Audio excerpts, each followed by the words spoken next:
Hi friends, lunch vlog பார்க்கலாம். அன்றைக்கி மீன் குழம்பு, கிழக்க மீன் எப்படி மீன் குழம்பு வைக்கலான்னு பார்ப்போம். என்ன தான் நம்ம சிட்டியில் இருந்தாலும் நம்ம ஊர் ஸ்டைலில் மஞ்சட்டியில் மீனான காய்ச்சிறது அது ஒரு டேஸ்ட்டு தான். இப்போ மீனை ரெடி பண்ணி வச்சுக்கிட்டேன். பச்சை மிளகாய், தக்காளி, கருவேப்பிலை போட்டு ஒரு கப்பில் புளி எடுத்துக்கிட்டேன். நல்லா திக்காக கரைச்சி அதில் ஊற்றிக்கிறேங்க. இப்போ மசாலா 2 ஸ்பூன் கலந்துக்கிட்டேன். தேவையான அளவு தண்ணி ஊற்றி நல்லா மசாலா ரெடி ஆயிடுச்சு. இப்போ மஞ்சட்டி அடுப்பில் வச்சுருவோம். அது சூடு வரத்துக்கு ரொம்ப லேட்டாகும். சூடு எண்ணெயை ஊற்றி கொஞ்சம் வெங்காயத்தை போட்டு அதோட நல்லா வதக்கிக்கிறேங்க. வெங்காயம் நல்லா பொன்னிறமாக ஆகட்டும். இப்போ மசாலா பதத்துக்கு ரெடி ஆயிடுச்சு. வெங்காயம் நல்லா சவுந்தரிச்சு பாருங்கள். இப்போ கருவேப்பிலை அதோட போட்டு நல்லா தாளிங்க. நல்லா தாளித்து ஒரு ஏனத்தில் அள்ளி வச்சுக்கிறலாம். பட்டை மிளகாய் தூள் போட்டு இப்போ அள்ளி வச்சுக்கிட்டு வெந்தயத்தை அதோட போட்டு நல்லா வறுத்துக்கிறோங்க. வெந்தயம் நல்லா பொன்னிறமாக சிவப்பாக வரணும். நல்லா சிவந்த கலர் வந்த உடனே தான் நம்ம தாளித்து அதில் ஊற்றணும். இப்போ வெந்தயம் போட்டுட்டேன் பாருங்கள், நல்லா பொரிஞ்சிருச்சு. இப்போ தாளித்ததை அதோட ஊற்றி நல்லா மூடிடுங்க.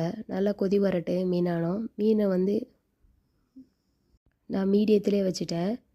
ரொம்ப சூடாகனாலும் மஞ்சட்டிக்கு ரொம்ப வத்திரானோம். அதனால் மீனான நல்லா கொதி ரெடி ஆகட்டும். இப்போ கொதிச்சிருச்சு பாருங்கள். அழகான மீன் குழம்பு ரெடி ஆயிடுச்சு. இது மாதிரி மஞ்சட்டியில் நீங்களும் மீன் குழம்பு வச்சு பாருங்கள். டேஸ்ட்டு உங்களுக்கு ரொம்ப பிடிக்கும். மீன் குழம்பு ரெடி ஆயிடுச்சு. இப்போ தாளிப்பு அதோட ஊற்றிடலாம். அவ்வளோதான், முடிஞ்சு. சுவையான மீன் குழம்பு ரெடி. இப்போ இறால் தொக்கு எப்படி செய்கிறேன்னு பார்க்கலாம். நான் இறால் ஃபஸ்ட்டு கழுவி க்ளீன் பண்ணி ரெடி பண்ணி வச்சுருக்கிறேன். இப்போ ஒரு பாத்திரம் சூடான உடனே எண்ணெயை ஊற்றி இறாலில் மசாலா போட்டு நல்லா இப்படி பொரிச்சு எடுத்துக்கிறேங்க. அரை பொரியல் பொரிஞ்ச உடனே தக்காளி வெங்காயத்தை அதோட மிக்ஸ் பண்ணி நல்லா போட்டு வதக்கிடுங்க. நல்லா வதங்கட்டும்.